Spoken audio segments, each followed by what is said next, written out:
Señora ministra, este portavoz encara el debate de hoy con perplejidad, con una sensación de irrealidad, porque el tema de la revalorización de las pensiones es un tema que llevamos debatiendo desde hace un año y cuando nosotros pusimos en duda que se fuese a producir la revalorización, se nos acusó, según el humor del interviniente, de alarmista o de irresponsable o de demagogo. La irrealidad viene de que hoy llega usted a confirmar que teníamos razón y de nuevo nos tacha de irresponsables, pero esta vez por todo lo contrario. Estará usted de acuerdo conmigo que no podía tener razón ambas veces, no pueden tener razón cuando dicen blanco y cuando dicen negro. Mi grupo esperaba que usted vendría hoy aquí para dar una explicación coherente de su cambio de política. ¿Qué novedades hay en la realidad que invoca el señor Rajoy que les haya llevado a cambiar de postura en un mes? O que viniese a pedir disculpas porque se equivocó y teníamos razón los que cuestionábamos la revalorización, o incluso a las dos cosas, que diese una explicación coherente y pidiese disculpas, pero no a que nos volviese a llamar irresponsables.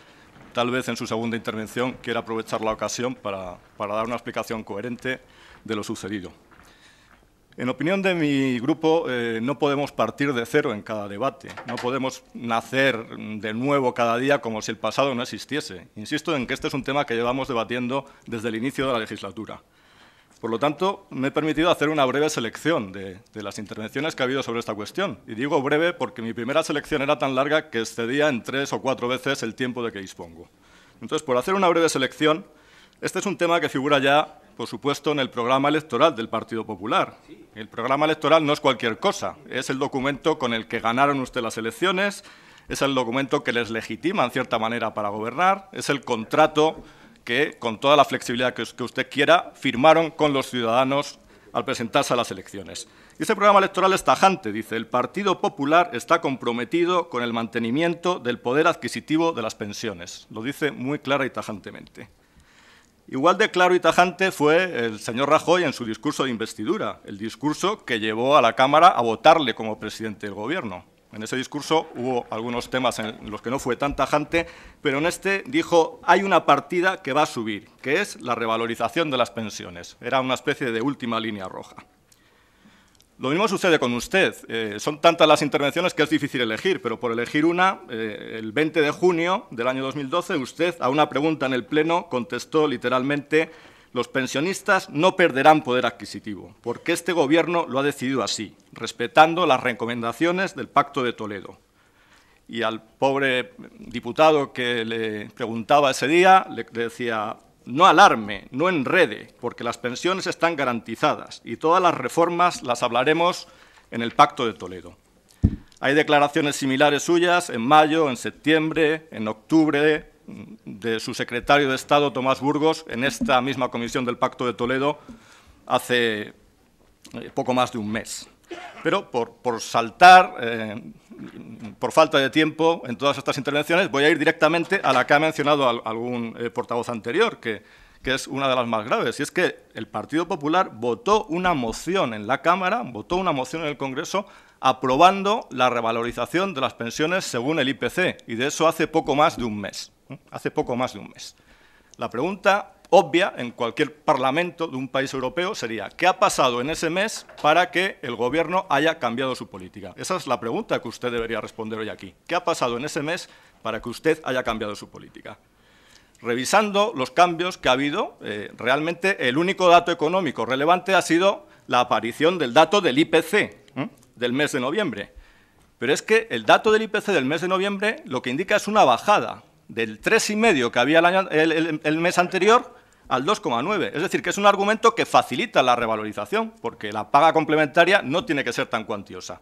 Entonces, ¿cómo puede usted utilizar como argumento el IPC si lo que hubo es una sorpresa de que bajase? Es un argumento, en todo caso, en contra de la medida.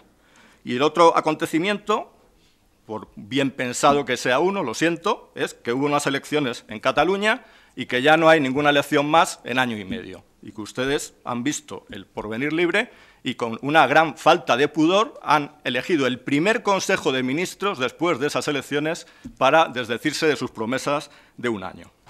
Es el único acontecimiento que da una interpretación racional de lo sucedido. Yo lo lamento. Si usted tiene otra versión mejor, por favor, nos la proporciona en su segunda intervención.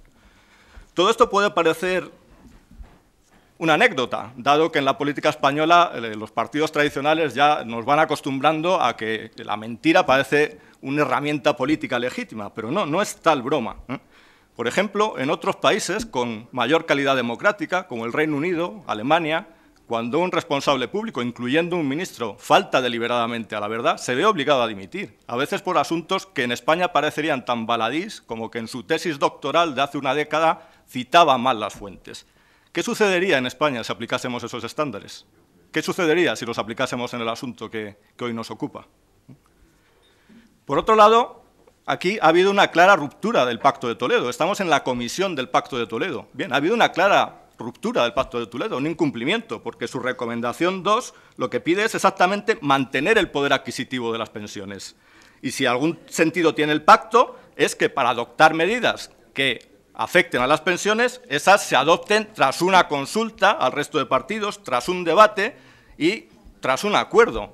¿Qué sentido tiene el Pacto de Toledo si sirve para que ustedes vengan a decirnos lo que han aplicado unilateralmente? ¿Qué tipo de pacto es ese? ¿Qué sentido tiene la Comisión del Pacto de Toledo si el Gobierno va a funcionar de esta manera?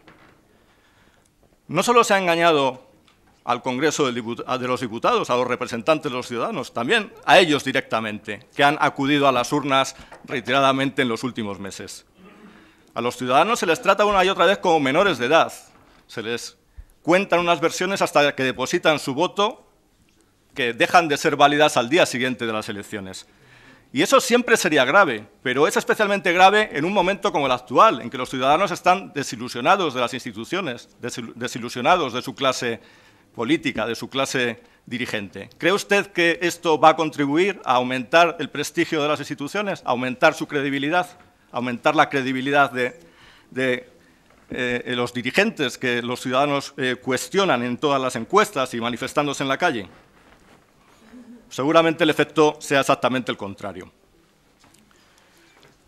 Tenemos que ganar confianza no solo con los ciudadanos, también con los mercados internacionales, también con nuestros socios europeos. ¿Cree usted que se gana confianza faltando a la verdad? ¿Cree usted que los inversores extranjeros, que los socios europeos, cuando vean ese tipo de comportamiento, pensarán que somos un país serio en el que merece la pena invertir o que va a cumplir sus compromisos en otros ámbitos, igual que cumple sus compromisos en este ámbito de la revalorización de las pensiones?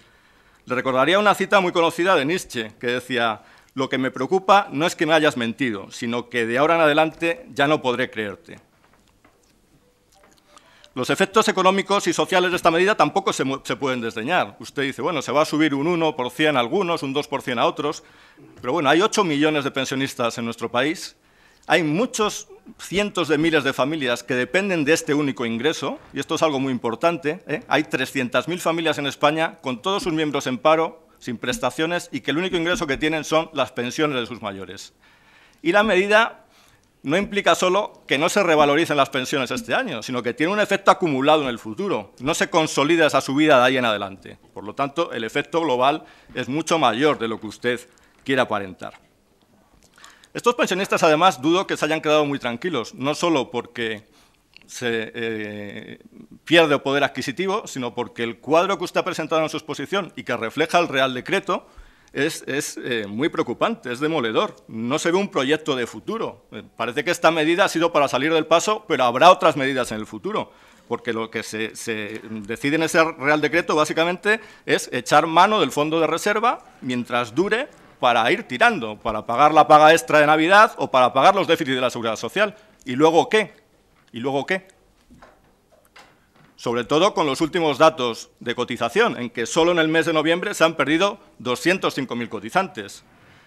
Que, por cierto, como les hemos recordado una y otra vez, estas cosas no suceden por un fenómeno de la naturaleza. Sus medidas ayudan a que suceda. Por ejemplo, las medidas que ustedes tomaron en la Ley de Dependencia o la reforma laboral. Lo que sucede no es algo exógeno que debamos lamentar por mala suerte. La caída de empleo y de cotización está muy directamente relacionada con medidas que ustedes han tomado. En este caso, especialmente con los cambios en la Ley de Dependencia. Y por último, la semana pasada fue rica en acontecimientos, y cuando uno pone juntos todos estos acontecimientos,